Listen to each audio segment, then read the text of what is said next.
Maddy, une petite héroïne.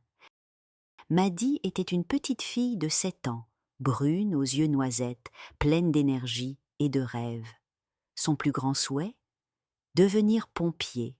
Elle vivait dans une grande famille avec ses frères et sœurs, Boris, 9 ans, passionné de jeux vidéo, Léopold, 8 ans, qui adorait l'histoire de France, Victoire, également 8 ans, qui rêvait de célébrité, Olympe, 13 ans, scotché aux réseaux sociaux, et Gaston, le petit dernier de 3 ans, un véritable acrobate, infatigable. Leurs parents, Valérie, infirmière, et Antoine, restaurateur, travaillaient beaucoup. Leur restaurant demandait une attention constante et les enfants devaient être autonomes. Mais souvent, cette autonomie signifiait que les plus grands étaient absorbés par leurs écrans pendant que Maddy veillait sur Gaston, soucieuse de sa sécurité. Les vacances de Pâques arrivèrent enfin. Au dîner, Maddy osa exprimer son souhait. Partir quelques jours en famille, sans aller trop loin, juste pour se retrouver et partager des moments ensemble. Mais rapidement, la proposition fut balayée par des « non, moi je veux pas » ou « on a trop de choses à faire ». Les parents lui expliquèrent que même si le restaurant était fermé, il devait préparer la décoration et gérer 1000 autres tâches. Maddy sentit son cœur se serrer. Encore une fois, elle passerait ses vacances à surveiller son petit frère pendant que chacun vaquait à ses occupations. Au milieu des vacances, Maddy était épuisée. Surveiller Gaston du matin au soir l'épuisait, surtout que personne ne l'aidait vraiment. Elle demanda à ses frères et sœurs de prendre le relais, mais ils répondirent distraitement avant de retourner à leurs écrans. Soulagée, elle s'accorda quelques instants de repos sur le canapé. C'est alors qu'un bruit assourdissant retentit depuis la cuisine.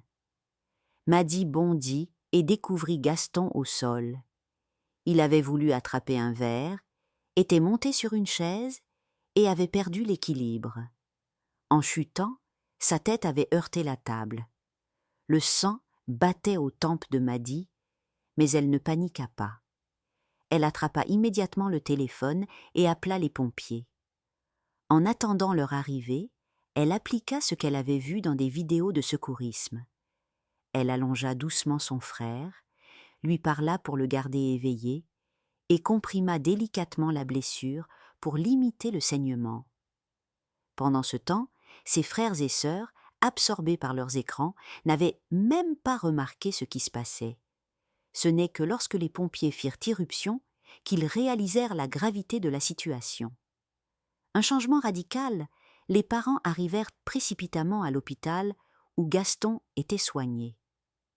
Heureusement, plus de peur que de mal. Quelques points de suture, mais rien de trop grave.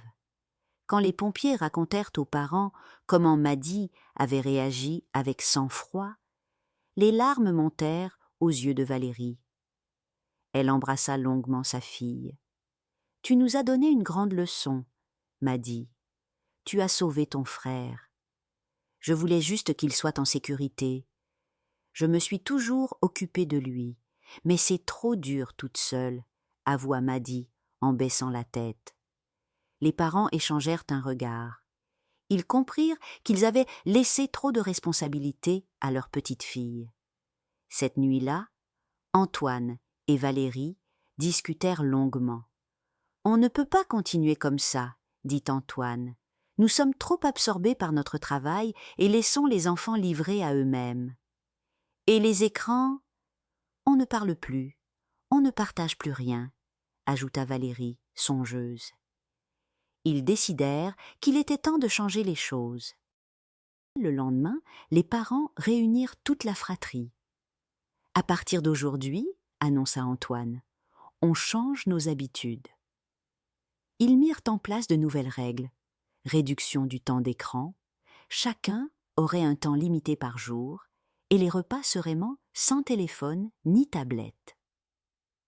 Partage des tâches, tout le monde devait participer aux corvées et à la surveillance de Gaston. Temps en famille, Chaque semaine, ils organiseraient une sortie ou une activité tous ensemble. Au début, les enfants râlèrent, surtout Olympe qui voyait son addiction au réseau menacée. Mais au fil des jours, ils découvrirent les joies simples de jouer ensemble, cuisiner avec leur père ou lire des histoires avec leur mère. Et pour marquer ce changement, les parents offrirent à Maddy un cadeau très spécial, un stage de jeune pompier où elle apprendrait les bases du secourisme et de la prévention. Quand elle reçut son uniforme miniature, elle était aux anges. Elle se promit de devenir, un jour, une vraie pompière et de continuer à veiller sur ceux qu'elle aimait. Ce fut une véritable renaissance pour la famille. Et ils réalisèrent qu'on n'avait pas besoin d'être riche pour passer de bons moments ensemble, juste de se consacrer un peu de temps. Et surtout, ils avaient tous compris une chose essentielle. La maison, comme la vie, pouvait être pleine de dangers, mais avec de l'attention et du partage, on pouvait en faire un endroit sûr et heureux. Les écrans peuvent nous éloigner les uns des autres et nous faire oublier l'essentiel. La vraie richesse, c'est le temps que l'on passe en famille, les liens que l'on tisse et la vigilance que l'on accorde à ceux que l'on aime. Être ensemble, c'est le plus beau des trésors. Bonne nuit, mes petits rêveurs.